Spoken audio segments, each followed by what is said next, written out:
Hello, everyone, and welcome back to this episode of Just Another Year Chicago. My name is Nick Brody, joined alongside my good friend and co-host Tony Cepeda, and today we are bringing you all of October 11th, 2022's Chicago Bears news. A lot of good news coming out of the Chicago Bears today. Unfortunately, not for Matt Adams, but overall, the Bears had some exciting news that we're here to bring to you guys today. And speaking of Matt Adams, we're going to start with the roster moves to start this video off. The first big one is that the Bears have placed linebacker Matt Adams on IR. He's been battling injuries all season long. When he does play, he looks good. But unfortunately, over the last, now entering week 6, he hasn't played too much. Bears are going to let his body get all put back together, hopefully in order, and put him on at least the 4-week IR. They haven't announced if it's season ending or not. But great opportunity for Tony's man, Jack Sanborn. Just putting that out there. Tony, any comments about Jack Sanborn potentially getting some more playing time this upcoming Thursday? No, it'll be good to see what he's got, especially against what I would consider an easier opponent. So I'm okay with it. I didn't know he was my guy, but I'll gladly wear that. He's got a good, solid name. I'll take him as my guy. It's a good Chicago native name. Hmm. Lake Forest, Lake Forest, he's getting a shot. He made the roster. Always good to hear. So, next news is that the Bears held a tryout for punter Ryan Anderson today.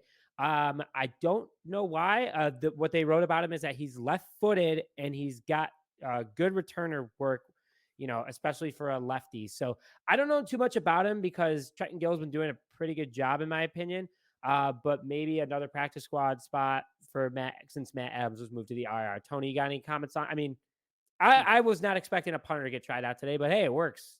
Yeah, I would have preferred a wide receiver or a lineman or probably many other positions. But sure, if that's what we want to focus on, I guess that's what we want to focus on. That's what Ryan Poles wants. He loves his punters. Just Sure. he drafted one this year. Sure, Hmm. sure. And speaking of the draft, Tony let me know about this, and that the Bears could get a 7th-round pick this upcoming year. I don't know, Tony. You want to let everybody know what we exactly get, but also the downside of what we could have gotten? Yeah, so Pat O'Donnell qualifies as a compensatory free agent, so it would net the Bears a 7th round comp pick. After they do all the math, it comes out to they get a 7th round pick.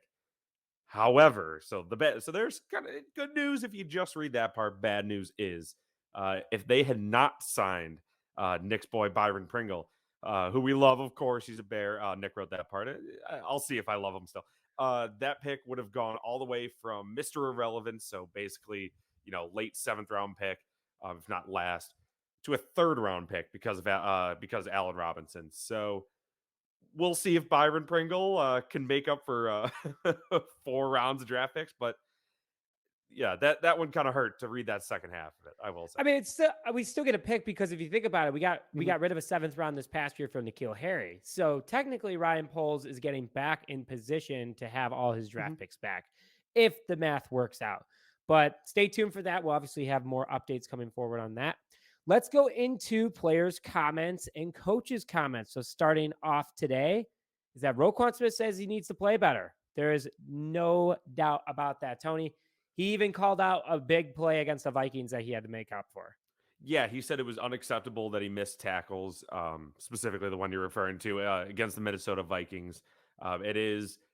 It's good to see that it seems like he's taking this year very serious with the Bears, because I know there were questions about he doesn't want to be here. Where is kind of his mind at? I like that he's kind of taking responsibility, and we know he's a great player, so I'm not worried about him going forward. And the missed tackle that I'm specifically calling out is the one on the wide receiver, Minnesota wide receiver. I can't remember his exact name. I think he wears number 17, but he was wide open in the middle of the field, and Roquan literally could have wrapped him up, brought him down. It was just a blank missed tackle, and again, totally unacceptable for a guy who wants $20 million. You got to make Mhm. that play. And Roquan Smith is admitting that he needs to play better, but always good to hear from that. But also, kind of another thought from Roquan Smith is that the Bears are wearing the all orange jerseys this Thursday night for the first time, including the helmets. And, Tony, I think Roquan Smith made up for his poor play with the quote about becoming a potential highlighter. I mean, literally like a highlighter. Yeah, so Roquan, when he was asked about wearing those orange jerseys, said, "I think it's pretty cool just to go out looking like a highlighter or something. I think it will be cool, or it will be cool." In our little Sound like a little pre kid talking about his uniform. yeah, in our pre-notes, I put a little hashtag ask any of you that knows out there. That means sarcastic. I think he may not be the biggest fan. Maybe he thinks it's really cool. I don't know. He was the guy that posed in it. He's the guy that released, like, that was the guy that posed in it and released. I'm just saying. Maybe he I'm saw all just the saying. tweets. I don't know. Some of the responses have been funny. It's a bunch of people tweeting out, people with pumpkins on their head for the orange helmets. That has been very funny, I will say, especially with Halloween coming up. I guess we'll see. We'll reserve judgment until after the game with how they look if they win, basically. And unfortunately for this upcoming game, more news coming out is N'Keal Harry will not play this week, even though he was activated to the active roster. We'll get into that in the injury report in a minute or two here, but he will not play according to Luke Getsy. N'Keal Harry, quote, N'Keal Harry is a long way to go before he can rock and roll, meaning he will not play this Thursday night against the Commanders, which sucks because now he's entering his 6th week of not having action. And I get it. Like, they don't, obviously not going to throw him out for the Wolves, but this is an easy opponent for him to go against and potentially have some big plays. He might not be a part of the long-term plan, but overall, I think that there's a good opportunity for him.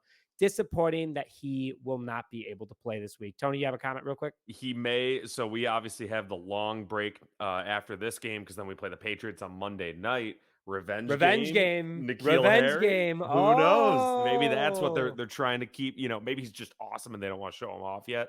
And kind of could you trick Bill imagine Belichick. would you imagine if N'Keal Harry had like a 140-yard receiving game against his former team and 2 touchdowns? Awesome. Everyone's gonna. This is when people fly into the comments and go, "What the hell? No way!" But hey, you put 10,000 odds on that. You put $1 on it. You're welcome for $1,000. That's all I gotta say. Never underestimate a man with a chip on his shoulder. Hashtag Baker Mayfield. Just kidding. But that's one guy. That's Rex Grossman of this age. So. Tony, Justin Fields is working on more than just his game, especially his breathing, from what he said in his conference today after practice. yeah, that was kind of funny. He said today after practice, he told the media he has been working on slowing down his breathing, which helps with his stamina and allows him to stay calm during games. He started doing that a little bit in the Giants game, and it carried over against the Vikings. It's working. That's all I got to say is it's clearly working, works. and he should keep doing it. I guess I won't make fun of him because we shouldn't. You know what? It's probably good for you, and it would be so typical of me to be sitting on a couch just fat as heck, just being like, oh, he's taking care of his body. But, it's working. It's working. Hey, we're breathing right now, so he must be doing something right. Mm-hmm. And that's all I got to say. But Bears fans got to start breathing during games because I wonder how many people have heartburn after Bears games. I'm just curious. A lot. Yeah, it's not just the Jewel honey wings. It's everything else that's involved. Let's go to the injury report real quick here. Again, like we said, wide receiver N'Keal Harry with an ankle injury was limited today for the first time practicing before he hurt his ankle in week 1. Always good to see. Still will not play this upcoming Thursday against the Washington Commanders. Quarterback Jaylon Johnson, quad, was another full participant today in practice. He is set to play this Thursday against the Washington Commanders, his first game since week 3 against the Texans. So good to hear. Good opponent to come in again. Maybe they rotate him and Kindle Vildor in and out. So always good to see that. And then finally, this one's my favorite. I know we're going to talk about it for a second. Is cornerback Dane Cruikshank with a hamstring injury, who's barely played this season, was a full participant in practice today as well. Could get some playing time. Again, ease him in. But the tight end killer, he's coming out. I'm excited for Cruikshank. Yeah, me too. It'll be nice just to get everyone out there, whether it's wide receivers, whether it's Cruikshank, just these guys, get these guys out there that I know it's maybe not the most exciting group of players, especially coming into the season, but you never know. Maybe there's a spark hidden in there somewhere. It'd just be nice to see what we have, and then we can move forward. Whether knowing we have the guy for the future, Justin Fields, or we know we got to completely overhaul something, the wide receivers, offensive line, etc. Well, hopefully that's it. I mean, hopefully that's not the case. Hopefully we have the guide. Hopefully this is starting to get more and more in motion. But as always, thank you for listening to this quick episode of Just Another Year Chicago. My name is Nick Rody, joined alongside my good friend co-host Tony Speedo, and we'll see you guys next time.